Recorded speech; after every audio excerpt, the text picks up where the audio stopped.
Hello, everyone. This is Warhawk Beyond 2040, and welcome to a very special edition of the movie review series. And first of all, I'd like to say it is a real pleasure to be back here once again with the one and only, the badass himself, Rex the Boss 11. Brother, how are you? I am very, very well. Hey guys, how's it going? Let's talk about Wonder Woman. Okay, so this is something that, we've been kind of dropping hints about for quite some time. And, you've heard us both talk how much praise we've given Wonder Woman in the DCEU. And, this is something I've been really looking forward to talking about for quite some time because I can honestly say, and I'm sure you can agree as well, Rex, that out of all of the DCEU movies overall, this one is by far the best one. And I'm super pumped to talk about this one with you. So, my question to you is, what was your reaction to Wonder Woman getting her own solo movie? Because we all remember she was first introduced in Batman v Superman: Dawn of Justice. So, what was your thoughts? Well, obviously, judging by the way that she was depicted in Dawn of Justice, it was like, yeah, this is where we need to go. Even during the Dawn of Justice performance, I thought surely she's got to get her own film. Surely, she's part of this universe because obviously we'd seen him looking for other characters. So yeah, not to skip forward too far, but we kind of got the basis that every single one of these people was going to get some form of a film, and Yeah, it would make sense if it started with her because the question that Dawn of Justice left you asking, of course, the famous Batman looking at Superman situation, which was, is she with you? You know what I oh mean? yeah, Like, so we needed to know, and obviously we also needed to know the whole Captain Marvel situation. Well, where have you been? Like the whole yes, where have you been? Like you have to have these types of characters. I think her and Captain Marvel have both got that similar origin situation of you have been a superhero longer than anybody else in this universe has been a yeah, yeah. superhero, but for some reason we have got no clue or idea who you are, and why have you not been saving us? I remember when they announced that Wonder Woman was going to be getting her own solo movie. I was really, really excited because you know, Linda Carter never got her own movie. I know she had a couple of specials on TV and she had her own TV series, but as the Wonder Woman character, they've never given her own film. I remember back in I think it was 1995 or 1996, they attempted to try and make a Wonder Woman movie, but it never took off. And I remember the CW did a pilot of Wonder Woman, which was absolutely terrible. She was wearing trousers in that pilot, by the way. Yes, she was like wearing these long blue leggings or some crap like that. She, don't get me wrong, she looked decent as She the looked character, okay. She but looked they more like did. cosplay. I feel like they did so much dressing her up as the actual character Mm. that it just, do you know what I mean? I feel like they did so much dressing her up as the actual character at the time. It kind of made me feel like, well, what's the story going to be like? I She just know. said it wasn't great. It wasn't great, and I remember when they casted Gal Gadot as Wonder Woman because I remember her very briefly from, I think, was one of the Fast and the Furious movies, and I remember she looking really good in that one, but she only like a brief scene. But when I saw that photograph of Gal Gadot in the full Wonder Woman costume, holding a sword, and behind her was like some flames or something going on, I thought, whoa. Holy I mean, the cow. the positive thing here is that we'd already got to see her as Wonder Woman Yes. by the time that she got her own movie. I feel like if they'd have done this in the past and just had, someone portray Wonder Woman, I don't know if it would have worked the same way. Probably not. She It has got that. She has got that. And another thing, sorry to just cut you off there, but she has got that non-Americanized value to her, if you know what I mean. Like, yes. as in she hadn't been fully, or she wasn't American. So when I mean Americanized, I mean as in they've taken this clearly non-American character and Americanized her over the last 100 years or whatever. Yes. So, in my opinion, this was the first time that fans worldwide got to look at maybe somebody who was being portrayed correctly. Like, Yes. they didn't take a massive development turn like they did with what's his name, Aquaman, where they completely retcon the original blonde character. I mean, obviously, there's nothing saying that he didn't have blonde hair when he was younger, and maybe in the future films will get cutbacks to where he did have blonde hair. It could have just been anything, but they didn't completely retcon Wonder Woman. They got somebody who looked like her but didn't have the straight, English speaking, you know what I'm on about, don't you? Yeah, Like, of course. they could have just gone down that road of having an American or an English girl play this character. And I'm sure that there'd have been lots of people out there that would have been like, right, so how's she an Amazonian sort of Greek female, but she's being played by somebody who's not European or not, you know what I mean? They got the perfect female in Gal Gadot. And at the time, I want to just give you a quick thought. I was mesmerized by her. Yes, and I am going to say that I was absolutely. She was probably the first character, probably since Michelle Pfeiffer played Catwoman, that had truly played one of these superhero. I mean, this came out at the height of the DC TV, the Arrowverse and all that stuff, where that stuff was kicking, and the characters were mesmerizing in that. But she was one of the, probably in the last 10 years, one of the only truly just absolutely mesmerizing characters that you just can't get your eyes off. Honestly, in the Dawn of Justice, I was fixated on this female.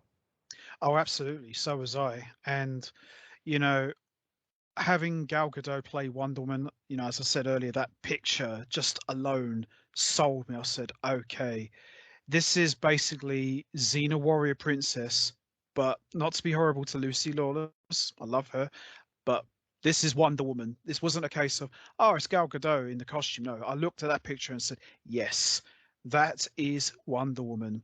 And for me, and we talked about this, when we talked about Dawn of Justice, for me, Gal Gadot was the standout of that movie. She delivered an amazing performance, and when they announced that she was getting her own solo movie, I thought, all right, this is it. I can't wait for this. And this was a big deal for me because, Wonder Woman never really had her own movie apart from the TV show. She was just mainly in animation and, of course, in the comic books and a few games. So expectations were really high for me for this one. And, going into seeing this on the big screen, I remember buying a promotional shirt at the cinema. We had the logo on there. I came out of that film absolutely blown away. I thought, wow. It took a couple of DC films going in, but we finally got it right.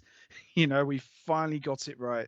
And this was absolutely fantastic. I really enjoyed this one so much. Everything about it was just top notch. I've got nothing bad to say about this film whatsoever. And I think going with the origin story, having it be in flashback as Diana remembers, I thought that was very well, technically this move. wasn't this wasn't a full origin story for her. There wasn't. Let's be honest. This was more of a. Well, it's her remembering, isn't it? It was more of the Wonder Woman origin story, but Diana, this wasn't her origin story, because I'm sure there was things that had happened previously and this is where I say, like, she has got something that I think a lot of these characters haven't really got. And like Superman, they sort of condensed him to, he grew up on Earth, and then of course with Smallville they managed to then say, right, this is the Superboy Chronicles, basically. Yeah. So they've done, when you look and you break down like all of the characters, she's probably the only character so far that hasn't had this television or movie origin to like that teenage years, because we got to see none of that. We have to just imagine that when she first met Steve Trevor, she's an early 20s, maybe late teens, early 20s, because obviously the development, I was in Amazonia or whatever they are, Themyscira, they are going to develop quicker, aren't they? They're going to develop quicker in their world. So I'm thinking, like, is this a situation where she, when we first see her like meeting Steve Trevor, is her in innocence because she's only like 15 or 16 or 17? Because she doesn't look like that. Obviously we are looking at what would look like a developed 21, 22-year-old, if not older, female. But then Yes. also there's no explanation as into how these Themyscirians and these Amazonians age. She could have been 70 years old by the time that she met Steve Trevor. Do you know where I'm coming from? Oh, absolutely. Yeah, they never really confirmed how old exactly Diana was, but you was left under the impression that she's been around at She's least. clearly not a baby. She's clearly not a little No, girl. You can no, far see, from it. but this is what I'm trying to get at. When we see her as a little girl, Mm. she's competing with women that are 3 times her age. She's Oh, 8, 9 years old, and she's competing with women that are probably like 23, 24 years old. So I'm thinking that when we get to see her finally meet Steve Trevor, she's probably only about 17 or 18 years old. But, you know, in terms of that, it still could make her, or maybe they don't age the same way that humans age. She could have been 55, 60, 70, 100 years old by that stage. You know what I mean? Like, there seriously is. That's one thing that I feel, to even go back to what I was saying before. This film, I don't think, was her origin story. I think this is just the first time in the real world. This is the Wonder Woman, because she's not Wonder Woman. She doesn't even refer to herself as Wonder Woman. Even at this stage, I don't know, has she been referred to as Wonder Woman? no, never. In all her appearances, she's never been referred to as Wonder Woman once. Everybody calls her Diana, so she's never referred to as Wonder Woman once. Not even in this movie. Not even once. So Wonder Woman came out in 2017, almost 6 years ago now already. And we've talked about this before. Out of all of the DCEU movies that have come out, I still say that this one was by far the strongest. Certainly the most successful. I mean, I think Rotten Tomatoes gave this movie 95%, I think, somewhere around there. I mean, this movie got very, very high rankings from everybody, and It's definitely the best. It's yeah, definitely the best. it got By far, very it's high definitely the best. rankings. I mean, if it didn't get 100%, it was not far off. Let's say that, and I think it's considered to be the most successful DCEU movie out of all of them. Because if you look at the two previous movies that came out, even Suicide Squad as well, you had Man of Steel, you had Batman v Superman, and you had Suicide Squad. I mean, those movies, I'm not talking about like story wise, I'm just talking about from a box office point of view. Those three weren't very successful. I know Suicide Squad did quite well, but I know the other two films didn't do as well as they'd hoped. It's because let me just say this quickly. I feel that Suicide Squad could have been a better film if they would Mm, have just gone with the whole Batman slash Suicide Squad thing. yeah, Because we knew that Batman, and they'd already sort of announced it. We spoke about this previously. They sort of announced that Batman's. I mean, you'd already seen the majority of Batman's cameo in the yeah. trailer. Like, most of that had already been shown in the trailer, so it was like, right. So Batman's 3.5 minute cameo in this. We spoke about it before, and I'm not even going to get into that. But Suicide Squad had no business being as hated as it was, and it No, also had no business being as lackluster as it was. It should have been a much better film, because they had all the components there to make that a very, very, very successful DC movie. Trust me. absolutely. I couldn't agree more. I mean, going into seeing this movie, Wonder Woman, I mean, obviously going by trailer, I thought, okay, looks really good. And you're always a little bit concerned that you want this film to be good because, you've seen previous DCEU movies, they haven't fared as well. So after, as I said earlier, coming out of this movie, watching it, I just said to myself, wow, that was unbelievable. That was fantastic. That was so good. And hearing everyone on social media and friends I spoke to, I said, "What did you think of Wonder Woman?" They said, "Yeah, it was really good." Even people who don't even like Wonder Woman, who've never even read a comic, they said that film was really good. And also, Yeah, this Gal, this this this one bridged the gap. I'll say that this one definitely started to bridge the gap between your modern, just fan of, film critic and that type of stuff, and people who just like films. Young teenagers and young people who've got the money to be able to regularly go to the cinema or buy cinema passes. yeah, This was one of those films. I mean, I'd even say this now. I watched this film in Skegness because I was that desperate to watch this film.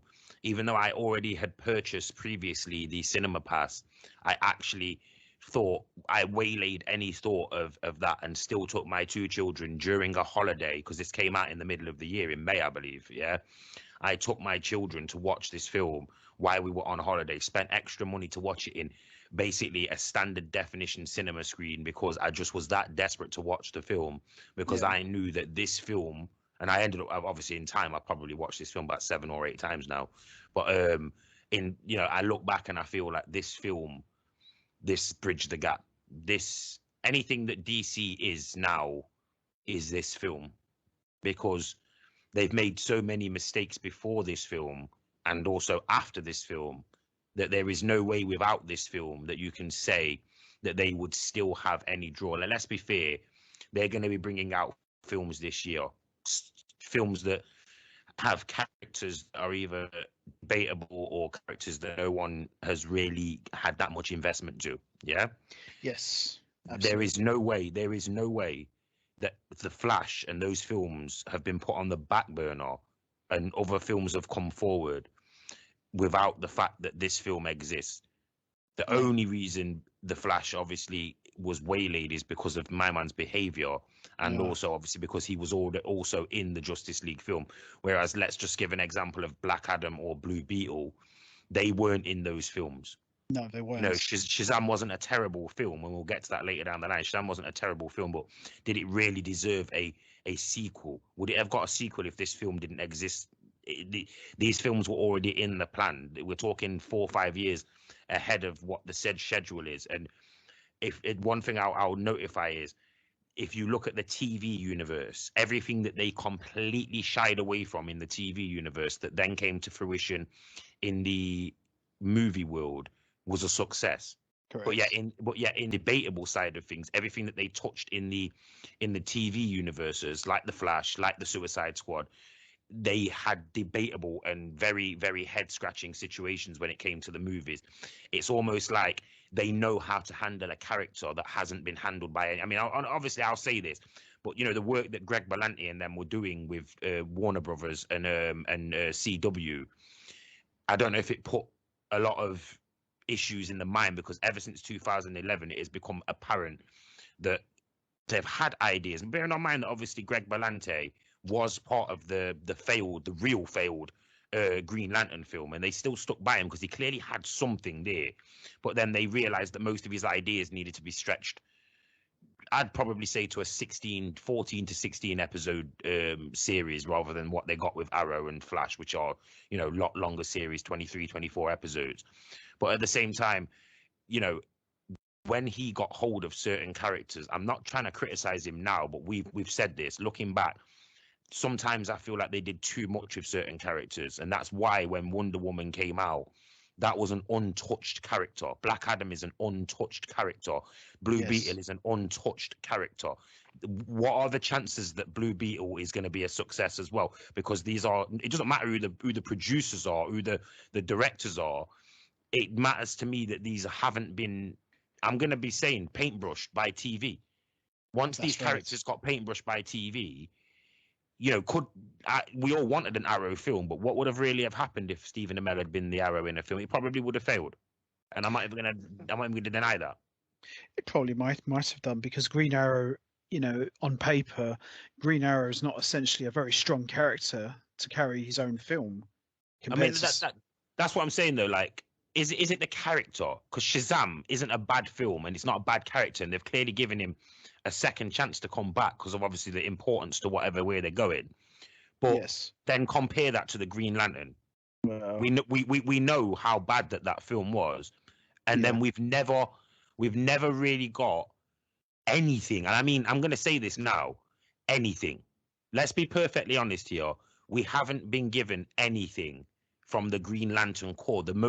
When you're talking drip fed, I'm talking drip-fed segments, like what a little cameo in the Justice League film itself with one of the characters that was an unnamed Green Lantern Corps member. You know, maybe somebody out there was clever enough to have worked out who that was. I'm not enough of a comic book nerd or fan, no disrespect to anyone, to have gone into the fact of who was that Green person doing the Green Lantern stuff. Who Darkseid gets the ring, doesn't he? He takes the ring from him or whatever during the brawl in Dawn of Justice. Or whatever film that was. I forget. When Dawn of Justice, it was the Justice League film, wasn't it? Where, it was the Snyder Cut. It was the Snyder Cut. It was the Snyder Cut where we actually got to see certain things. Yeah. Then you tell me what else apart from, I think one of them's daughter, Hal Jordan's daughter, has been in one of the programs or whatever. What from the Green Lantern Corps have we actually had since the Green Lantern movie? You probably know more about that than me. But since that Green Lantern movie failed, how many members or how many appearances from any person in the Green Lantern universe have we had in live action DC Warner Brothers films, TV? I don't think there's been much. In all honesty, there hasn't been any.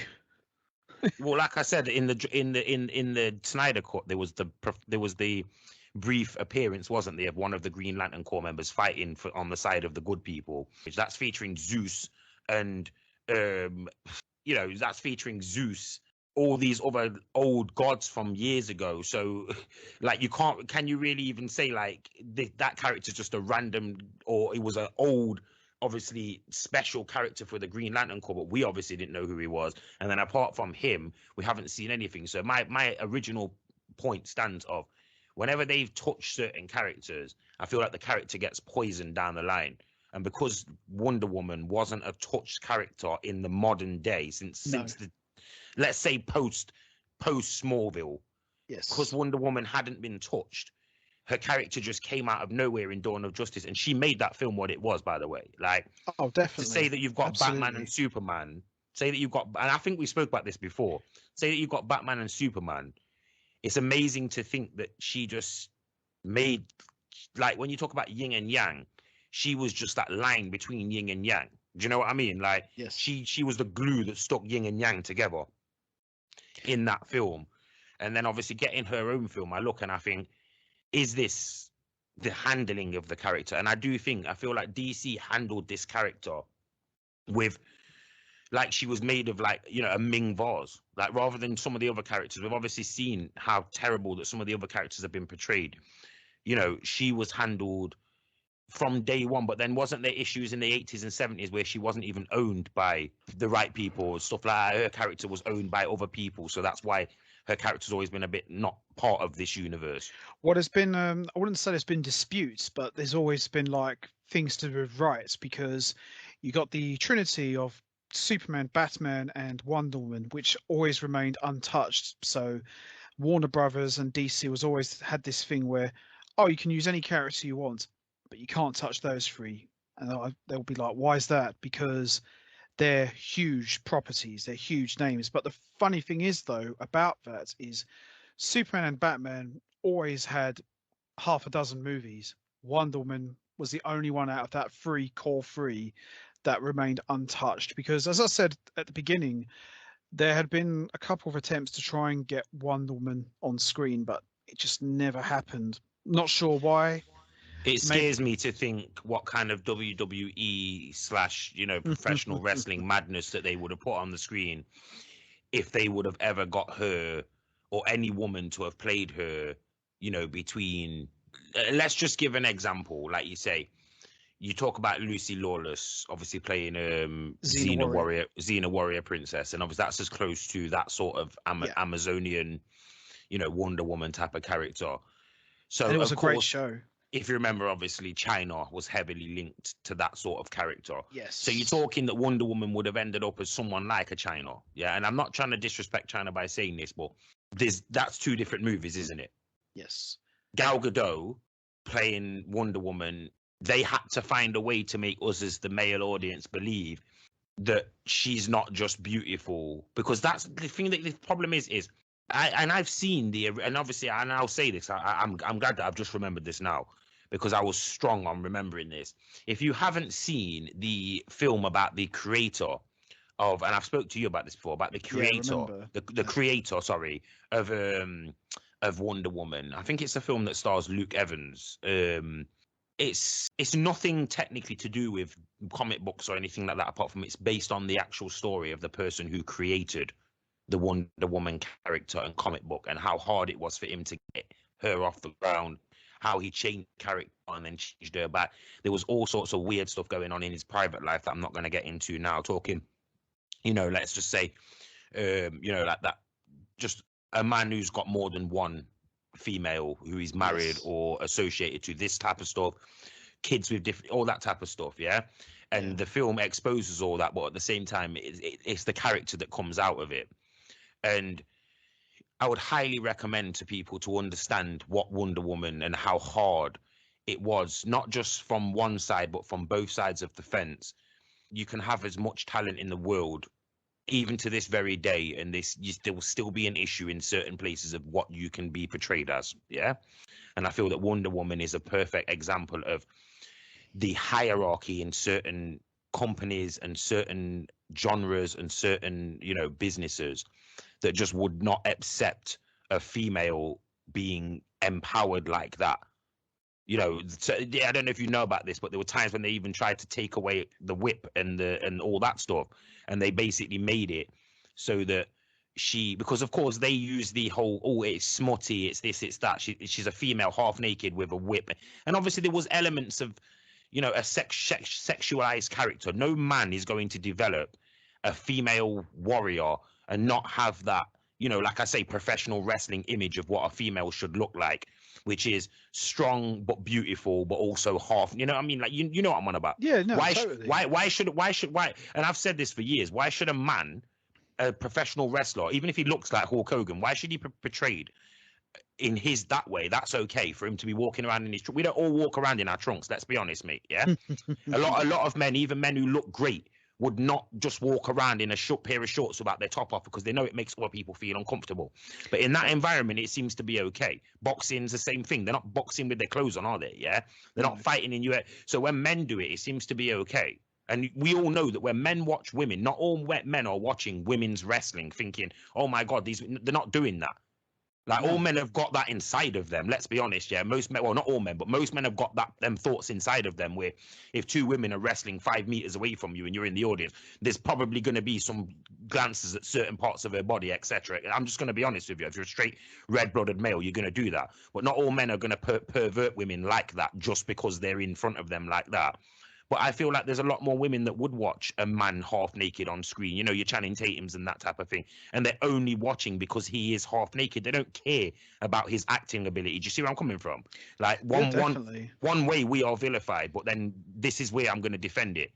It's ridiculous that a character like Wonder Woman couldn't get onto the main screen because there are so many people out there that were misogynistic that couldn't see an empowered female that, yes, she's got all these things that she can use, but they're not to seduce men. But there is an element where she's so beautiful that a normal male would be like, come on, man. Let's be honest. There's something for me, I don't know about for you, Warhawk, but there's something for me that is quite appealing to a woman that is not only savvy and strong, she's also beautiful and she's able to seduce a couple of guards to get inside and get in. You know what I mean? Like the female sort of James Bond character where she uses her beauty to be, because that's what she's got to her advantage. Yeah.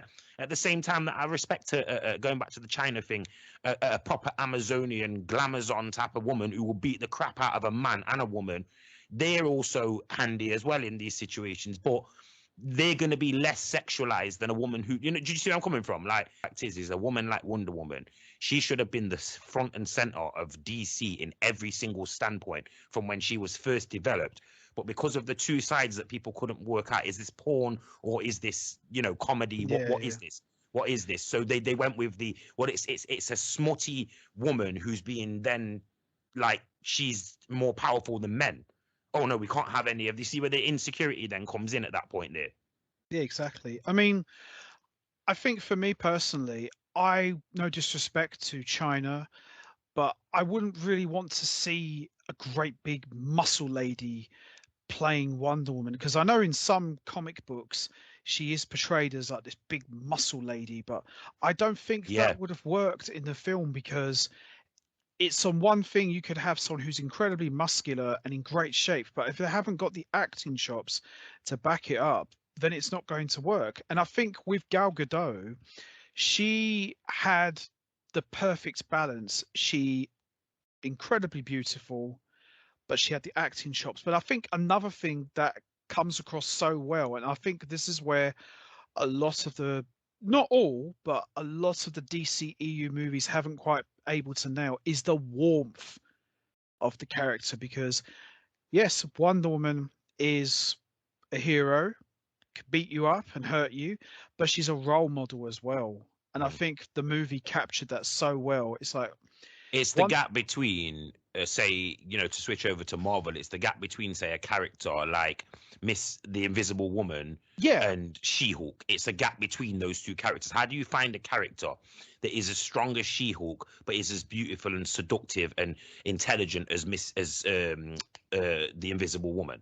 it How do you find that? You know what I mean? Like, because you can't just have a female every single time that's either this damsel in distress, but she's also got some kind of trickery and wizardry, or you have this incredibly strong, untouchable, but no one would look, no one except somebody like her, like the Hulk, would love her for who she. Do you see where I'm coming from? yeah. Like they in every aspect they would have had to have found a gap between those two women or those two characters, and this is obviously I know it's not, this is DC, but obviously with the comic book like parallel and the comic book comparison, it's finding the link between a real unhinged but strong muscly type of mutated character and a mutated but seductive and beautiful character. Do you see where I'm coming from? Like they Yeah. found that with Wonder Woman. They found a beautiful but strong type of female that you can look at as what most young girls would probably want to be.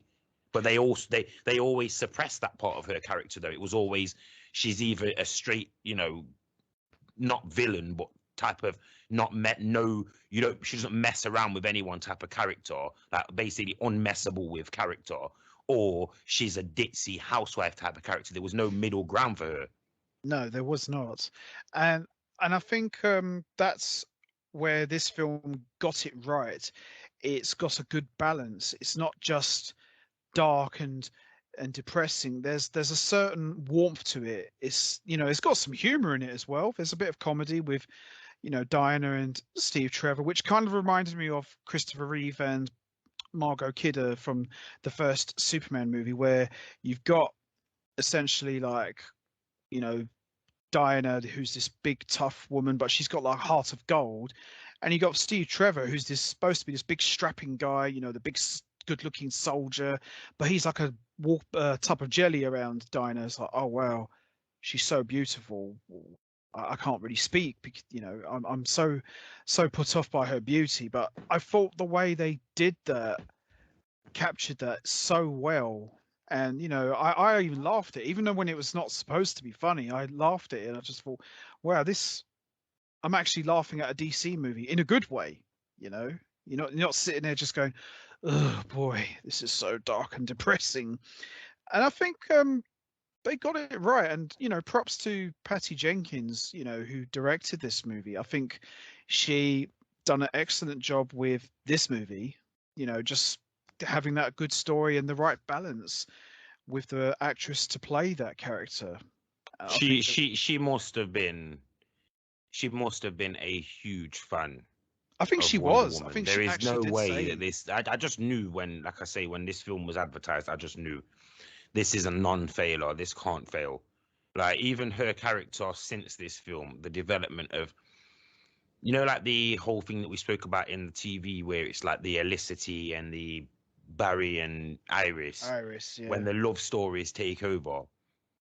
There's a subtle thing with her and Bruce that's been developing over the last few years and stuff. And I do feel like that still gets me where I'll sit forward in the edge of my seat during those movies. Even some of the things that I've seen back in the, like in the Snyder Cut, and I watch to see what their body language is like, just to see like, right, because once again, the handling of the characters is very important. I feel like if she would have had her own TV show they would have had her go through various different things after the Steve Trevor situation, all that Yeah, type of yeah, stuff. yeah, of It would have been course. made so that this character would have been, and even if that's from the comic books, it's too much too soon sometimes.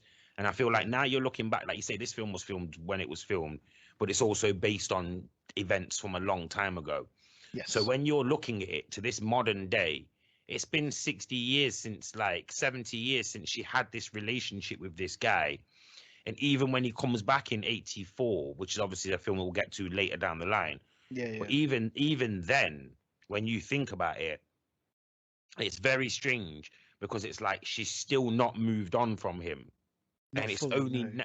it's only now, what, 30 years later on from then, where she realizes obviously that, oh, that's all wizardry, and it's because of obviously the thing that she finds in the film, and obviously whatever the film's based on, the magic gemstone or whatever it is, the wishing thing, isn't it? Yeah. Yeah, that was the um second one.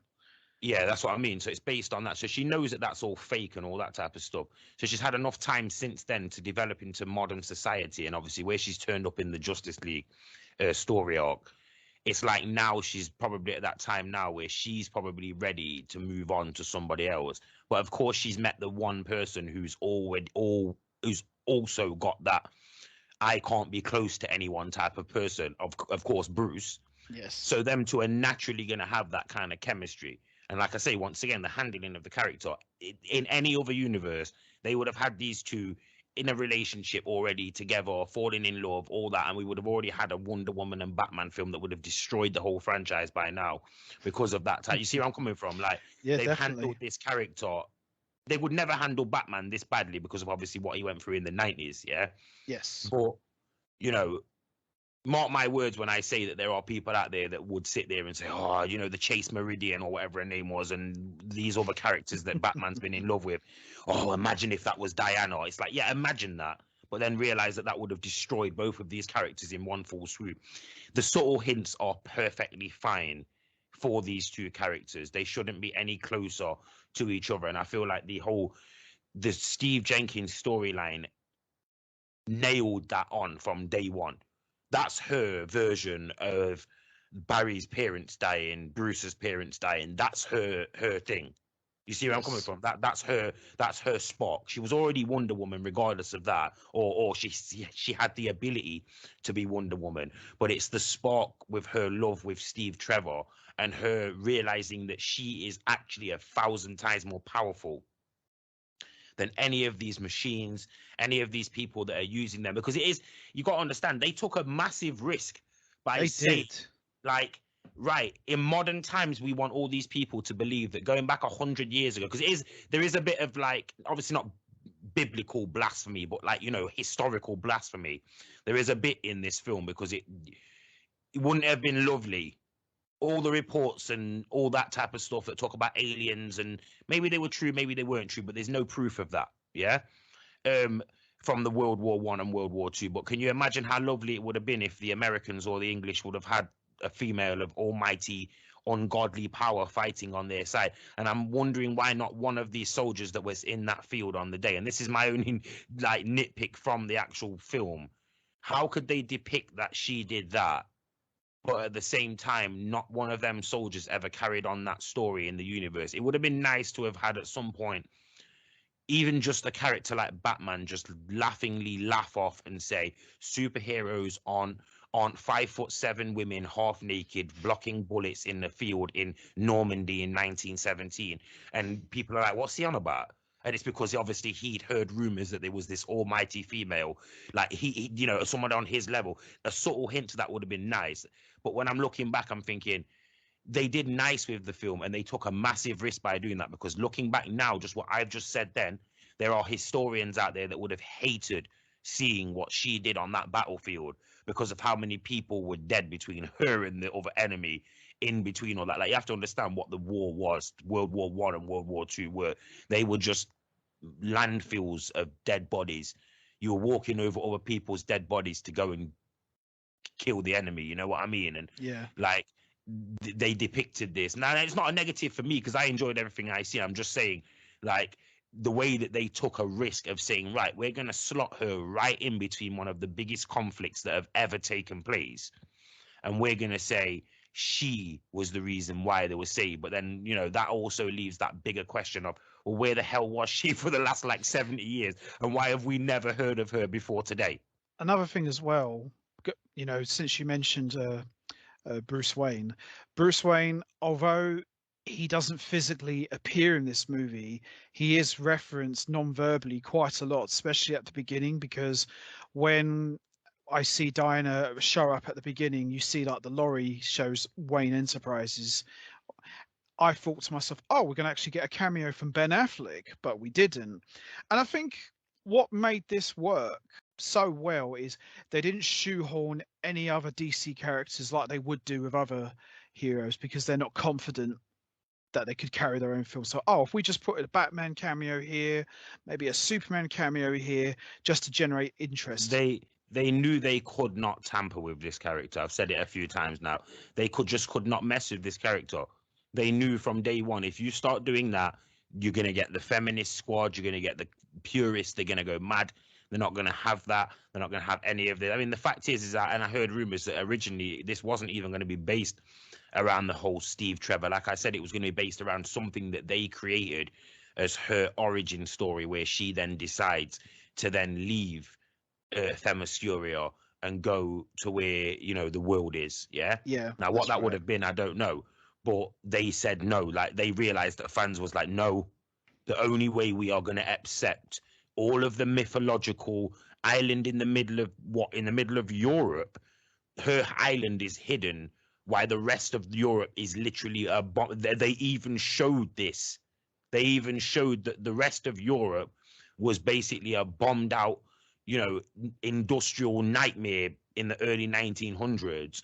Why her island is this paradise in the middle of the Mediterranean or whatever it was. Yeah. Like, impossible. You know what I mean? Like, we both know if somebody could have flown in there like Steve Trevor, there is no way that somebody wouldn't have already done that before. Yeah.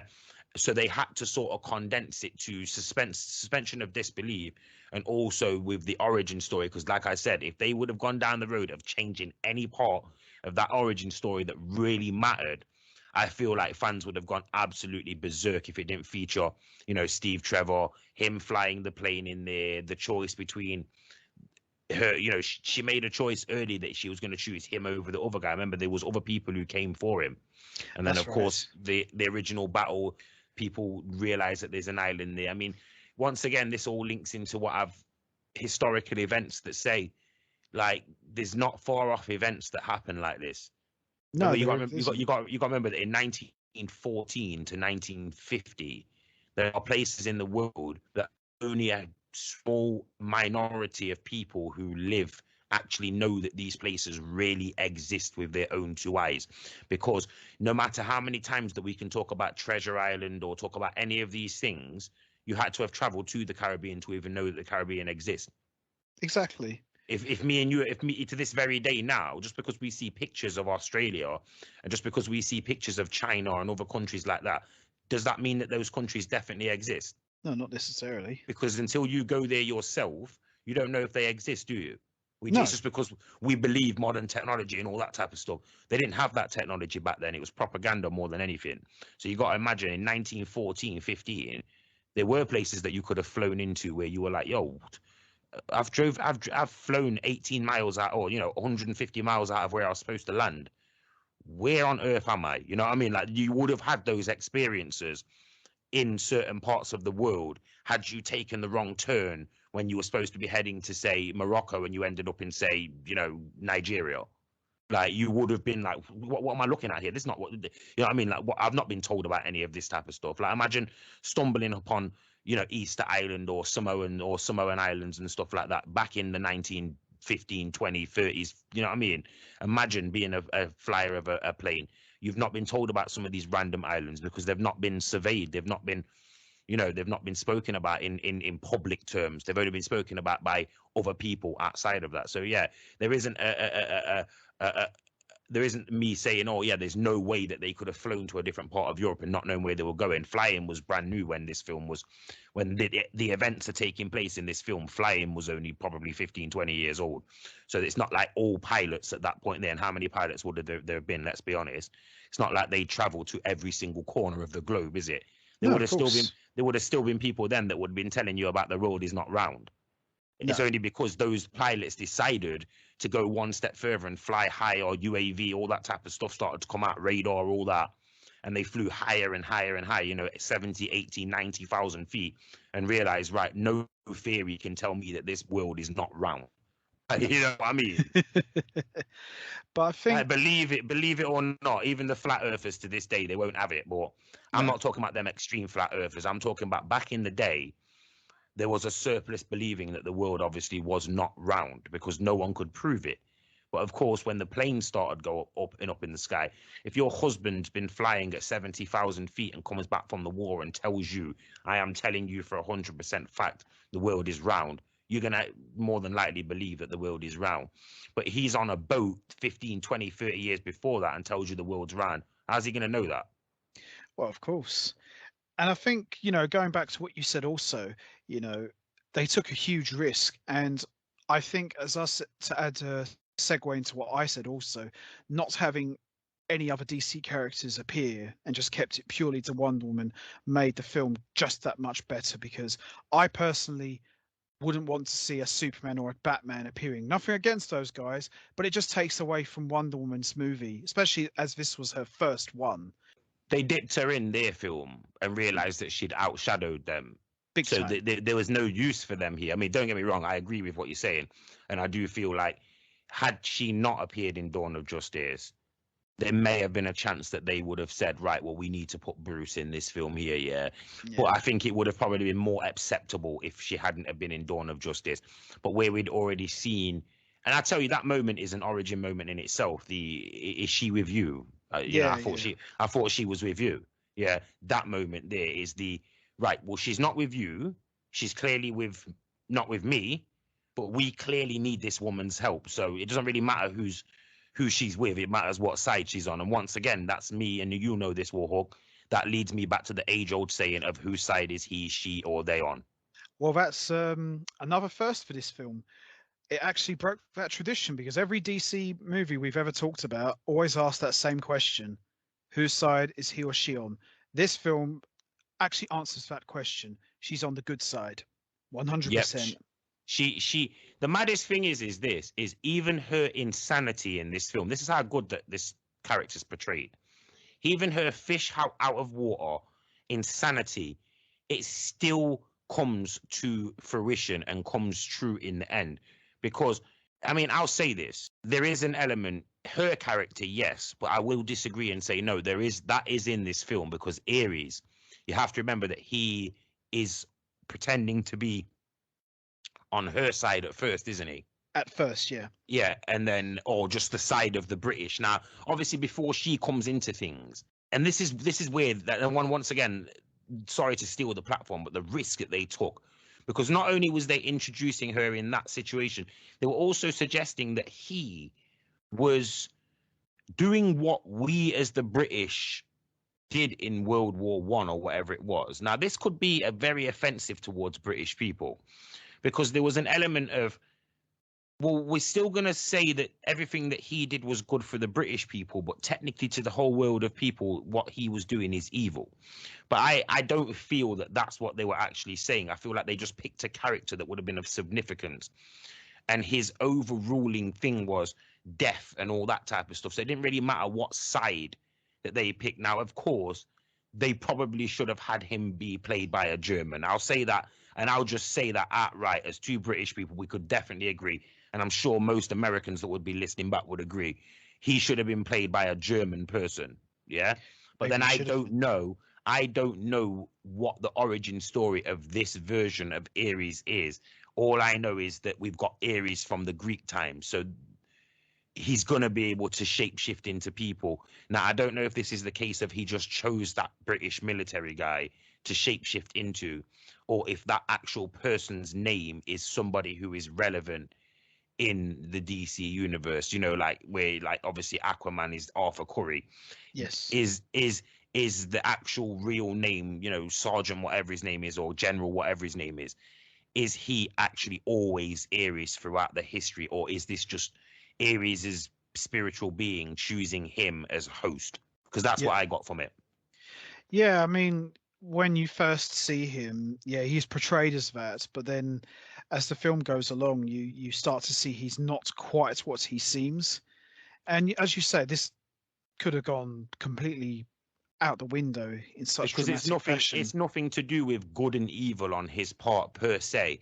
No. He just thrives off death. Yes. He's the god of death, obviously, and millions of people are dying worldwide. And once again, like I said, it doesn't really matter. This is what I took from the film anyway. It doesn't really matter what side he's on. He's just laughing away, saying, as long as I'm on one of the sides, I'm not going to die because I'm a god. All of these people are going to die. But I feel that there are some people that wouldn't be educated enough to see that part of it. And they may think that this was oh, the British did a lot of evil stuff in World War One. Do you see where I'm coming from? Yeah, That's totally. that's because he was played by a British character or British actor, and he was speaking in a British accent, and he was clearly on the side of the Allied powers. Like, I do feel that there are some people out there that would say, oh, is this a slide on the British? Are they trying to say that what the British was doing? And potentially you could say that for every single side on the war, you know what I mean? Because like I say, when I say every single side, people say there's only two sides. No, trust me when I say in both wars, there were multiple different sides in both wars. Some people were just fighting visibly or visually on the side of other people, but they weren't really on their side. When you do your history and your research, you will learn that a lot of the World War One and World War Two, people were basically just fighting for their own freedom. Exactly. Yeah, It was definitely. just Germany. It was just Germany and whoever joined Germany against everybody else. But mark my words, when there were just as much issues between the English and the Russians and the French and the Russians and the Americans and the Russians and the Americans and the English, and this is still going on to these very days now. But in this film, it's practically condensed to them versus us. Now, I don't know who us is and I don't know who them are, but us is clearly a British speaking and an American speaking. You can pretty much gauge of what they were saying is us and what they were saying was them. Yeah, yeah, definitely. I think to add something else to it, I love the way this movie built up Diana actually becoming Wonder Woman because, like you said, she leaves Themyscira, but she's not Wonder Woman yet. And I like how when we get to the big scene in what was that scene, No Man's Land, where she's on the battlefield with the shield and all that. I thought that was a really epic moment. And did you know that Warner Brothers, and and I rate Patty Jenkins for this, Warner Brothers actually wanted that scene where, Diana suited up and she went on the battlefield. They actually wanted that scene cut out of it. Yeah, because of what I just spoke about before, because they were worried. Like, I would be worried if they came to me with that now and say, yeah, you're kind of rewriting history in a very disrespectful way. And then down the line, but I feel like, yeah, that moment of her stepping out of the trenches, Mm, it's nothing to do with World War One. no. It doesn't matter what war that took place in. What you're supposed to read from that is that she will not have badness happening because, and once again, this is very weird because technically she just chooses to fight on the side of Steve Trevor because he said that the other side is bad. Yeah. Yeah. But then she also fights Ares and he's on her side. So What? technically she's fighting, like, you see where I'm coming from? So you have to, in this film, overlook all of those points to watch just her fighting against the god of evil, which is, of course, Ares, or the god of death, or whatever he is. Yeah. Yeah. So it's you have to completely dismiss all of that and say, for her, I don't know if it's so much of a battle between good and evil. As far as she's concerned, Ares is the be all and end all of evil. Yes. So she will fight him no matter what. And it makes sense. Even now, I'm saying this now, it makes sense that he's on her side because she realizes that, of course, deception, like the person where you're fighting. So she, even in that battlefield scene, and this is why it's important that it got kept in, she takes on the people that she should really be fighting for Yeah. because Ares is on the other side. So Exactly. she's actually killing the Germans or whoever they were. She's killing the enemy and she's stopping them from killing the British and the Allied troops. But really, Ares is on the British and Allied side. But she just knows, like I know, that Ares is just an embodiment of somebody who will pull the strings at any level, in any side, just so that he can witness the death and the massacres that will take place after. He doesn't matter if he's English, German, it doesn't matter what he is. He's going to have an effect, and she's just there to stop him. Stopping him isn't going to win the war for the British or win the war for the Germans. No. It's just going to stop one person who is pulling strings and potentially making more innocent people die than anything else. Absolutely. Maybe it's just me who sees it like that. Like maybe I am the only person no, you're not, who sat down and thought, because like you just said, they clearly wanted to remove this scene for a reason. And I feel that scene wanted to be removed because they didn't want to offend anyone. Like that, it could have been. And bearing in mind, I mentioned the offensive thing before you even mentioned that they wanted to remove that scene, because I had no idea about that. I just mentioned it because looking back subjectively, if I'm looking at any negative points, because we always do, we can kiss the arse of this film later because we know how good that this film is overall. But I just thought like I would mention there were some negative sides to the point where it did have a lot of controversy, because I'll give them credit for the fact that they put out the finished article, because there are so many scenes in this film which I feel that had this film not been the character that it was, had this film not have had the hype it had, and had this film not have come at the time that it did, this film would have not been this film. And I think you can definitely agree with that. Well, I mean, props to Patty Jenkins for fighting to keep this scene. And I'm glad they did, because it was a very important moment, in seeing Diana finally become Wonder Woman. But from what I've read, Warner Brothers wanted this scene cut, not to offend people, because that's what I thought at the time. They wanted it cut out of the film because they said that because of time restrictions, because the film would have been too long. That's even more ridiculous that they chose this scene. So maybe it was just a matter of which scene is the most controversial, so we're going to have to cut it anyway. Do you know what I mean? Like, maybe it was that, but the reason for wanting to cut it is so silly. You couldn't cut this scene. No. If it was controversial, then I would have accepted. Fair maybe enough. In some parts of the world, yeah. But when you're just saying that they wanted to cut this film because it was just in the wrong part of the movie and the movie was too long, absolute nonsense. And you know what? Shout out to Patty Jenkins and whoever politicked to get this kept in the film, because this is a must part of the film. This is everything. This made the film.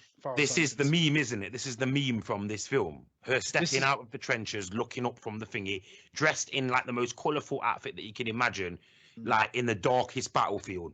And also another thing as well is the theme, because what we talked about this before in the Dawn of Justice review. I can hear the theme in my head as well, the Wonder Woman. Yeah, theme. And it's got such a animalistic but yet very. It's not even the theme, is it? It's like it's just the start of the theme. That sort of sound effect. Yeah, and her character's got its own sort of sound effect, hasn't it? Yeah, that sound. When I first heard that, I originally thought, oh, it must be just an electric guitar just cranked up to 100. It's actually an electric cello. Wow. Played by the very lovely and very talented Tina Guo from China, and she became my favorite musician, one of my favorite musicians, just for that alone. The way she plays the electric cello, the way she's able to get that sound and bend those notes, it does sound like, like what you said. It's just like this animalistic, tribal, screeching sound, and that's where it comes from. It's that cello, electric cello. Look it up on YouTube, and you'll see what I mean. It's, you got to see it to believe it. You just think that's where it came from. Wow. But I can't redo it now, but I know exactly the noise that you're on. It's in my mind. Yeah. You know what I mean? Like, I know the sound of it. Yeah, I know. Yeah, I know the ring of it as well. Like, it's just. I definitely know the bass chords in it as well. Like, that's weird that you just mentioned that. Like, yeah. That's it's like the bass chords in that just say, right, shit's about to go down right now. It's not even just that. She also does it later in the movie when she's trapped in that building. Yeah, that does. And she's got to fight all those soldiers in the building, and she takes one of them through the wall. Like, you get that sense of Right, Oh yeah. she can't be outmatched in this. Like you don't know, do you? Yeah, at that point of the film, you still don't know how invincible is this woman? How unstoppable is this woman? I think at that point there in the film, you kind of get a look like where she bursts out the window with the guy and that, yeah, out of Mm. the wall with the guy. You kind of get a look at, right, she's pretty much untouchable in this. It's not even just that. It's a sound, but it obviously it's a theme, like we said, but it just builds and builds and builds and builds. And even at the beginning of the film, going back to that as well, when the intro starts, you hear the Wonder Woman theme, that screeching sound is very, very low, and you hear it all throughout the film. It just gets louder and louder and louder, and then eventually, as you say, she gets to the trenches. She's in the most colourful costume you've ever seen, and it just absolutely just blows up, pun intended. And for me, when I hear Wonder Woman, that's the first thing I hear is that theme. That's how I say, yep, Wonder Woman's here. Everyone's got like their own theme. Like Superman's got a very patriotic superhero theme. Batman's got that dark, brooding theme.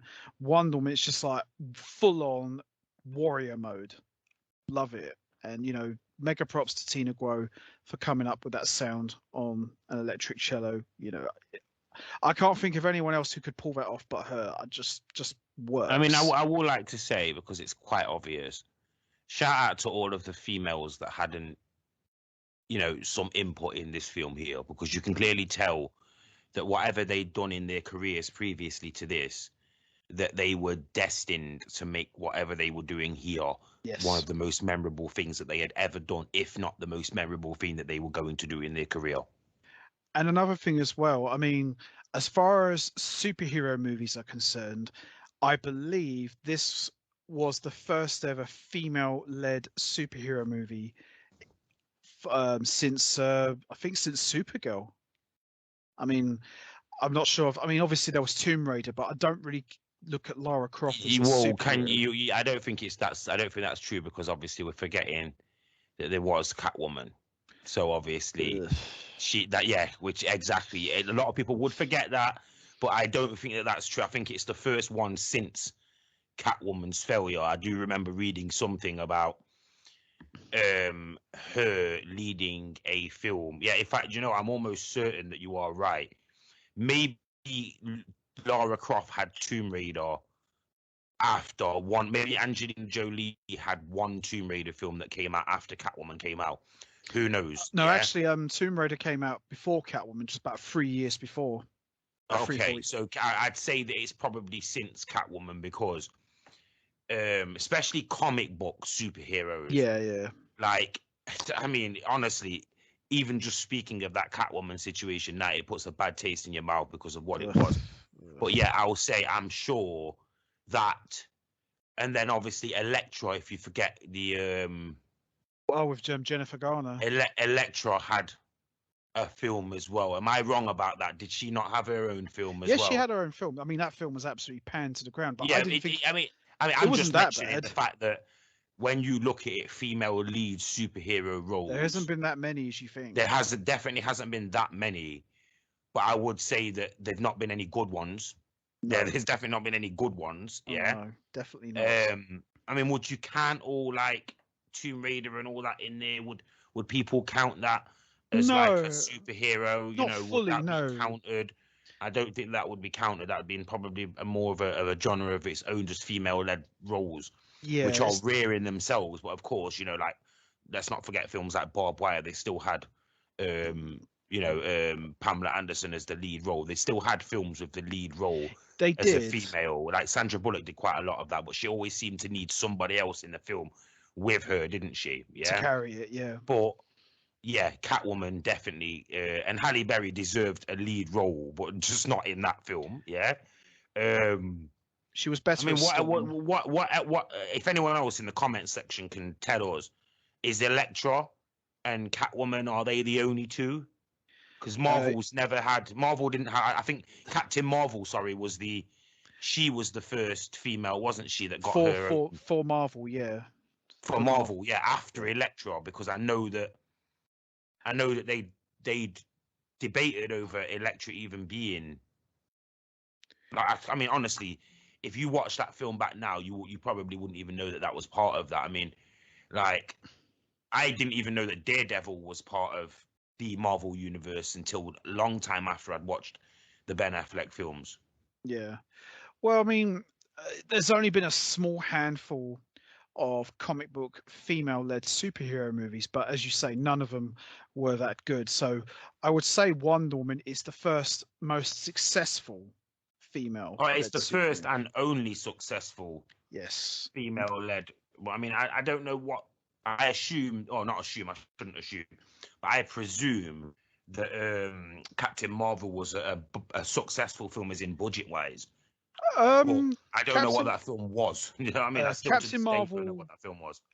Captain Marvel did pretty well on its own, but I don't think it was as big as Wonder Woman. I don't even think it I've was said this close. before, haven't I? I feel that there's a quarterly percent, as long as the film doesn't reach $250 million.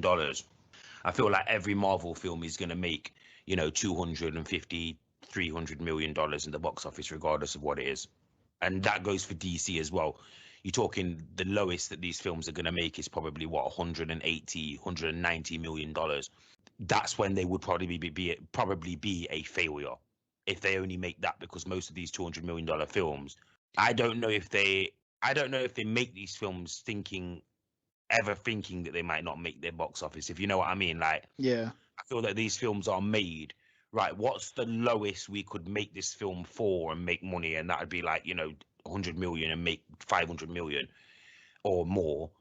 And then what's the highest we can make this film and it could fail and we could still make money? And it's like, well, you spend 230 million on the film. If it makes 225, 218 million, what are we guaranteed to make from every film? Somewhere roughly around about $250 million. So they're going to take a risk. No film is going to fail outright. It has to be absolutely terrible to fail outright. So even at that point there, it's like, the certain films are quarterly films. They'll come out as quarterly films, as in they're always going to make. So the money's always going to be there anyway. So I feel that no matter what they put on the screen with Marvel and DC, at some point you are almost guaranteeing that those films are going to make $250 million. So they have to be a real bad film to not make that. yeah, no, totally. One thing we haven't touched upon, well, we mentioned him a little bit at the beginning, was Steve Trevor. I mean, what did you think of What's Steve what's this Trevor? guy's name again? Chris Pratt. Is it Chris Pratt? No, not Chris Pratt. That's What's this the guy's name? Chris Pine. Chris Pine. That's it. It's Yes, Chris obviously, Pine. yeah, Chris Chris Pratt's Pine. Yeah. from played in the Guardians. Oh yeah, he's a Star Lord, isn't he, in the That's Guardians of the correct. Yeah, this is Galaxy? Chris Pine. He plays Steve Trevor. So yeah, I like this character. I Yeah, mean, don't get me wrong. I would have preferred to have had more films with him, because he seems to be a very central part on her character, which is probably the reason why they chose to let Chris Pine come back for the cameo or for the role that he had in hmm 1984. yeah, But yeah, his character is very, very pivotal, because she isn't who she is. Once again, it's the Bruce Wayne parents, Barry Allen parents, origin spark. This is hers, isn't it? Without meeting Steve Trevor, she does not become what she has become. She does not go through what she goes through. She does not suffer. She does not learn. Because there are obviously things here that they don't really hint upon, but we know now that as an Amazonian, even though you are the strongest woman in the world, you are clearly protected from like love and yes, like emotional stuff. Do you know where I'm coming from? Like, yeah, yeah, maybe that's just what I read into it, but I felt like a lot of these Amazonian women were marriageless and they were just there to defend Themyscira. yeah. There's no purpose to them apart from just living, almost like it's like part of being like the army of the undead in Game of Thrones. Like, your purpose is just to follow this person. That's right. I think Chris Pine did a great job as Steve Trevor. I thought he was the perfect antidote or complement to Gal Gadot's Wonder Woman. I thought those two had really good chemistry, and I thought the way they played off each other was very well done. It didn't come across as forced. It didn't come across as silly. It had a very good balance. There was a bit of romance, bit of comedy, bit of seriousness. There was a bit of everything, and I thought those two did really well together. And like you said, they obviously loved it because they brought Chris Pine back for the sequel, even though it was a much smaller role than this one, but they still brought him back, and I thought he did a really good job. And I remember one of my friends said that, "Oh, I haven't got a problem with Chris Pine playing Steve Trevor, but I would have loved to have seen him play Hal Jordan / Green Lantern." And I thought, yeah, I could have probably have seen him as a Green Lantern, perhaps. I mean, he's proved he can play a leading man because he's been in all 3 of the recent Star Trek movies where he played Captain Kirk. So There is he's still time for Steve Trevor to be, or Chris Pine, should I say, to be yeah, Hal Jordan. I mean, it'd be weird, wouldn't it, if they managed to finally make a decision and say, right, what we're going to do is not only are we going to bring back Chris Pine as Hal Jordan, we're going to also make it so that only Diana can see what she can see. yes, As in, how are you? They could do something with the whole plane crash where he crashes the plane and all that, so that he does turn into, the Green Lantern. this person who looks very, very similarly like Steve Trevor. Do you know where I'm coming from? Like, Yeah. they could even do that. I mean, that's just me. That's just me speculating. Well, And there's the fantasizing. multiverse. There But is the multiverse. that would be the best thing for them, wouldn't it? If they wanted to do that. Do you know where I'm coming from? Yeah, yeah, of course. I mean, they could go down that route. I mean, you've got the multiverse, so who knows? There could be a Green Lantern out there that has It's a way of Steve Trevor's definitely face. looking into Chris Pine being a leading role, and then also addressing the fact of how can we bring Chris Pine into the Justice League universe without, of course, everybody's then immediately saying, well, Diana's going to know immediately who he is, isn't she? Even Yeah, if he is exactly. playing Hal Jordan, why would she not notice him? Is this going to be like a, like a, when a character plays a minor role and then comes back 2 years later and plays a main character, and no one's supposed to remember, like, Yeah, like, like, a lot of people don't know this, but Shirley in EastEnders, she yeah. was also played by she was also a character years ago In who Bad played Girls. no, she was in Bad Girls, but she was also in EastEnders as well as somebody else's mom. Only played a Yeah. few characters, like only played a few episodes, but she interacted with Pat Butcher, so obviously it was an important character. So of course, when she came back into it, a lot of people are like, "Well, why does Pat not recognize her?" It's like because she's playing a different character. So in this world, Pat's not supposed to recognize her, but like a lot of people to this day still can't get over the fact that no one in this square has ever noticed that she was a prostitute in the program like 20 odd years ago, and it's like she wasn't playing the same character. That's how they do this. I don't know if people could handle that though. If they brought back Chris Pine and just explain well, Chris Pine is a good actor, like they did with Captain America, like they probably never planned to have the Fantastic Four and Captain America in the same scene at the same time. No, probably not. So that was probably how they got around that. But it could have happened, couldn't it? They did it with Chris Evans, didn't they? They had him as the Human Torch, and then years down the line they had him as Captain America. Yeah, that's true. Yeah, I don't know how they could work around that, but I'm sure if they got their thinking hats on, they probably will do something like that. Just say, "Oh, it's the multiverse. It's not the same dude." I say, "But he's got his You face." you look very familiar to me. You do. Like you've got to have her saying it is like you look very familiar, and then you just have her fall for him anyway. And then you just have him say, "Not really. I just have that face. Yeah, exactly. You know what I I just have mean? that kind of face." But as we're getting nearer to like wrapping this up, we're going to do our rating here. I'm going to go out on a limb and say I'm going to give this a 9 out of 10. That's it. I'm going to give it a 9 out of 10 for this one. Yeah, I tend to agree with a 9 out of 10. I'd love to give it a 10 out of 10, but there are some overwhelming issues just with other things in this film, and I'd say maybe some of the runtime, maybe the fact that the character that they chose for Ares, like I said earlier on, Yeah. I don't know if it's the British person in me, I don't know if it's the British in me, or if it's something different, but he just didn't look believable. And of course, knowing the actual actor as well, who he plays him, he just didn't look believable as like the almighty God. But then saying that would that not be the character that you would pick if you were trying to disguise yourself in that situation? Oh, of course you would. It's the least, you never suspect that person. I'd say yeah, a 9 is definitely a fair rating for Yeah. this movie. Um, the only thing I'll say is I would literally just thinking then, let's see if the next film's better. But it's like, well, we had a second film. They honestly, I mean, we'll talk about it at a later date, but Yeah. at this 9 jump off, it's astonishing to think, because I would actually say, if this was me and you reviewing this just after this film came out, I would imagine that there was no way that they could fail with a second film. Do you know what I mean? Well, I remember coming out of this film after seeing it. I thought, bring on the sequel. That's all. That's all I had to say was bring on the sequel. That's exactly what I mean. Like, I'm thinking, like, even right now, just not even remembering for a split second, not remembering there was even a sequel. My response was going to be, at this point, jumping off, looking back in hindsight, you would have only been able to afford, oh my word, the sequel is going to be absolutely incredible.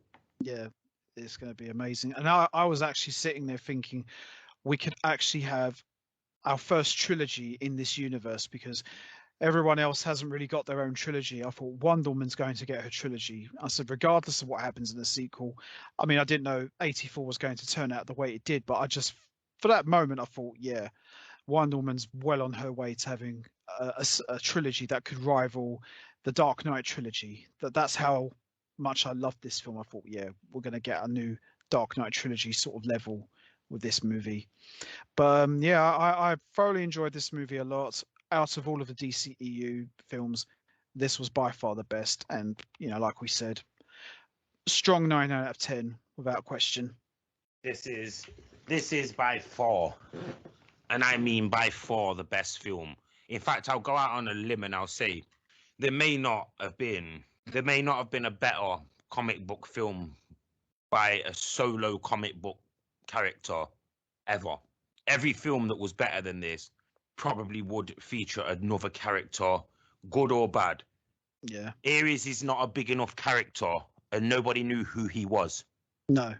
This wasn't Wonder Woman versus Lex Luthor, or Wonder Woman versus one of the various DC villains. And this is where I'd even give them credit in the second film as well. They have kept her, once again, the handling, they have kept her completely opposite and completely separate from any of the main villains in the films. I think she may have even sparked off in the DC universe, because obviously Marvel have done it with Spider-Man, etc. But then, of course, they can do this with Spider-Man and Batman and Superman. You can just sort of throw villains into the loop. You kind of have to go back to the original villains eventually. I mean, obviously, I would argue that maybe Superman and Batman have gone back to the original villains way too many times. Yeah. But you kind of have to go back to the original villains eventually. But they can kind of throw anything at those characters at this stage. But with Wonder Woman, they took a risk. They could have brought in, they could have even had her fight against some of the characters from the Superman or from the Batman world, but they gave her this against him, because it was like, right, let's give her an unknown or relatively unknown villain to take on. So it's almost like you got a better movie because of that. Like in the second film, it obviously didn't work, yeah? But in this film, I will not argue it worked, because you needed her to be all-conquering, and she was all-conquering in this. Well, yeah, exactly. And as you say, they've kept her completely separate from all of the other DC characters. They just kept her with her films just purely about her as the lead. And I think that's what's worked so well for her. I mean, regardless of what you might say about the sequel, they've kept it as Wonder Woman. So going in and going out that, yeah, this is Wonder Woman's movie 100%. And I'm happy with that, because I get a bit tired of, they bring in other characters and they kind of take the spotlight from the main character. It just kind of gets. Well, it goes both ways, doesn't it? It goes both ways. It's either you're going to look at it like this character's not good enough, so we've had to bring in another character, or you're going to look at it as in this character's so good that he now needs other characters to be brought in to be able to boost them up. Yeah, exactly. But I think that's what made this film work so well, that she didn't rely on other DC heroes to carry the film or generate interest. I don't think that they could have. Though. I feel that you have to look at it from an honest standpoint and say no one else is carrying her film, because they had put her in the middle of, once again, they put her in the middle of the two biggest characters that they had. Yeah. And she still outshone them. Yeah, So but what would be by the a point mile. in inviting anybody else into her film? Yeah, but there's no points. There's just She's absolute. already a bigger character than all of them. She's already, and obviously, once again, going back to my original point, there is an element of this character which always should have been the seductive element, the attractive element. She's always going to garner more eyes because she's a female in a male orientated world. And I Exactly. don't mean the actual comic book characters. I mean the comic book people who read and watch comic books. If that's right. There's always been more of us than there has been of them. You know what I mean? Yeah. Yeah, of course. And I think in the end that's what's made the film better for it is that they didn't rely on other people, and I think that's what made it the success that it is.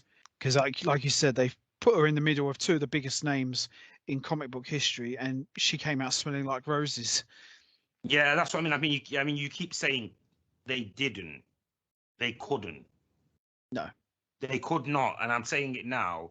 Anyone feel free to argue this point in the comment section below, but they could not, and I'm using the word could not. They could not bring any other character into this film because they would have been immediately outshadowed by this female. correct. So you bring in a lower character, who's not on her level, they're immediately dead on arrival. Hmm. You bring in a higher character, people roll their eyes and say, "Oh, why have you done that for?" Well, you can't please everyone. I feel that she potentially should have been the vocal point of the Justice League. She should have been the more important character than anybody else in the Justice League situation. Yeah, yeah, definitely. And I think the success of this film, I think DC should have just said, you know what, let's just uh, let's just forget about what we've been trying to do previously, and let's just put the focus on her now because we've got something special here. Let's just move forward and just take it from there. I think that's what they should have done, really. But it is what it Oh is, no, I mean, really. I have to say I kind of disagree with that. I feel that they could have still done everything that they've done, but they could have put her on the back burner for about 5 years. But they had to accumulate with actual sensical stuff. It couldn't just accumulate with their jam-packed, unreadable story of the Justice League. Yeah. Because we both know at this stage we had to have got that Flash film before the Justice League film took place. Yes, we should have. We had to have got Aquaman's film before the Justice League took place, and these things did not happen. Watching Aquaman and then watching the Snyder Cut, perfect sense. A lot, obviously, if you watch that and you realize that they kind of give you an origin story in both, but you can make sense of what's going on there, can't you? But to watch Aquaman as the film that they gave us after the Justice League, head scratching at best. Yeah. Where's this come from? I know. When did all this happen? And once again, the leading question: whose side are you on, and where have you been? There you go. And I am deliberately wording those questions in that order, not where have you been and whose side have you on. No, whose side are you on and where have you been? I am deliberately wording that question in that order because you don't ask somebody who's got that type of power where have they been and whose side are they on. You ask them whose side are they on first, because it's clearly going to be confusing to the situation. And the first thing that you ask somebody who's got that kind of unnatural and just truly godly power in the ocean, the first thing that you would want to know is what side are you on? Whose side are you on right now? Of So the way course. that they approached Aquaman is strange to me. Like, obviously, if you suspend your disbelief, you can kind of see it. But like I say, once again, the handling of Wonder Woman was just perfect. No Absolutely. teasing, no, none of this stuff. We just knew who she was, and then eventually, click, she's the person who gets involved. Oh, you're the woman there. Like, yeah, there's a bit where it's like, where have you been? Like, Bruce kind of approaches her, doesn't he, and says, look, I know this is you. Where have you been? That's it. That's one person asking that question.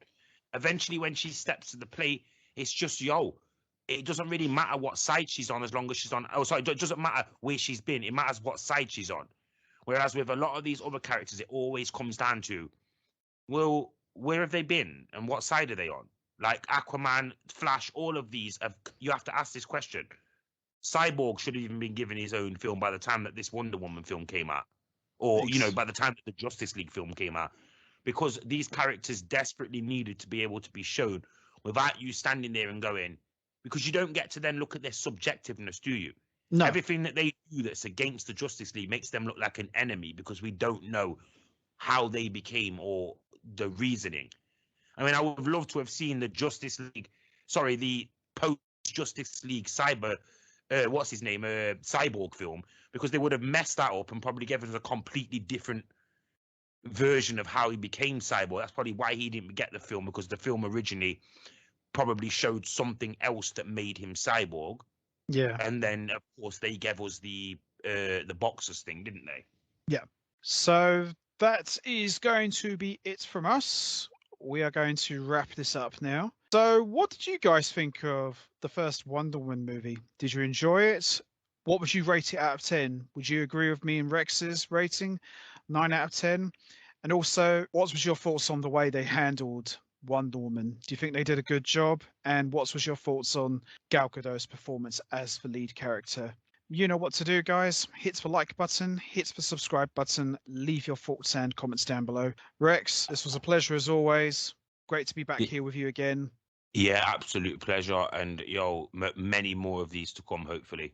Absolutely, definitely. So until next time, take care, everybody, and stay safe. And once again, as always, much appreciated. Thanks for listening. Peace out, guys. Bye for now, everyone.